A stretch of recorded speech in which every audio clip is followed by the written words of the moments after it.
Leo bwana nataka nikukumbushe kisa cha Yusufu na ndugu zake na namna ambavyo hatutakiwi kuruhusu maneno, watu ama kitu chochote kile kitukwamishe kufikia ndoto zetu. Habari hizi za Yusufu zinapatikana kutoka kitabu kile cha Mwanzo sura ya 37 mpaka sura ya 50.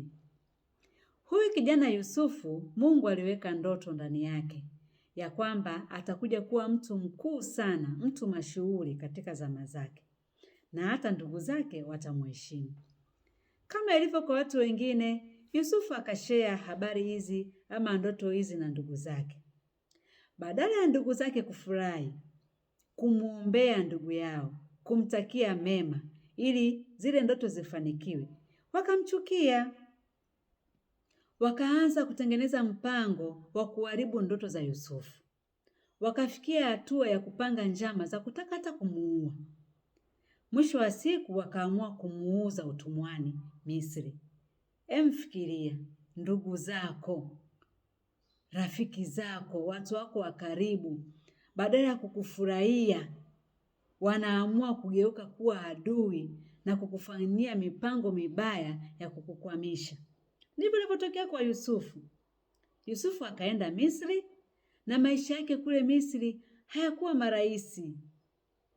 Maisha yake yalikuwa magumu. Nadhani kuna nyakati alifika hatua akajiuliza, hivi zile ndoto ambazo Mungu ameweka ndani yangu ya mimi kuja kuwa mtu mashuhuri, mbona haziendani na uhalisia wa maisha ninayoyaishi sasa?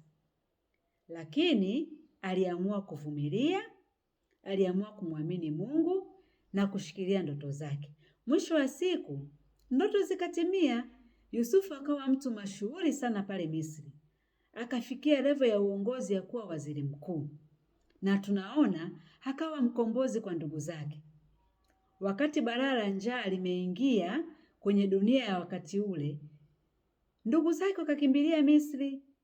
Yusufu akawasaidia na ndio kawa mwanzo sasa wa ndugu zake kuhamia Misri na kuishi Misri. Ndugu yangu, kuna wakati unaweza usieleweke na ndoto zako kwa watu wako wa karibu, kwa ndugu zako na hata wazazi. Wanaweza wakakukatisha tamaa, wakakuvunja moyo, wakakukosoa kwamba hilo jambo haliwezekani. Na wewe mwenyewe ukafikia hatua ukasema, kweli hili jambo haliwezekani.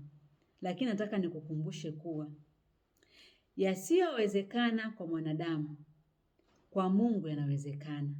Neno la Mungu kutoka kitabu kile cha Timotheo wa pili, sura ya 1 na mstari wa 17. Neno la Mungu linasema, kwa maana Mungu hakutupa roho ya woga, bali ya nguvu, ya upendo na ya moyo wenye kiasi. Lakini pia kutoka kitabu kile cha Wafilipi, sura ya 4, mstari wa 13. Neno la Mungu linasema, ninayaweza mambo yote katika yeye anitiaye nguvu. Siku zote kumbuka, usiruhusu sauti za watu kuwa kubwa kuliko sauti ya Mungu ndani yako. Kama Mungu ameweka idea yoyote ndani yako, ameweka wazo lolote ndani yako, ameweka ndoto yoyote ndani yako, kumbuka kuwa anao uwezo wa kutimiza. Amini tu na ushikilie ndoto yako. Ubarikiwe.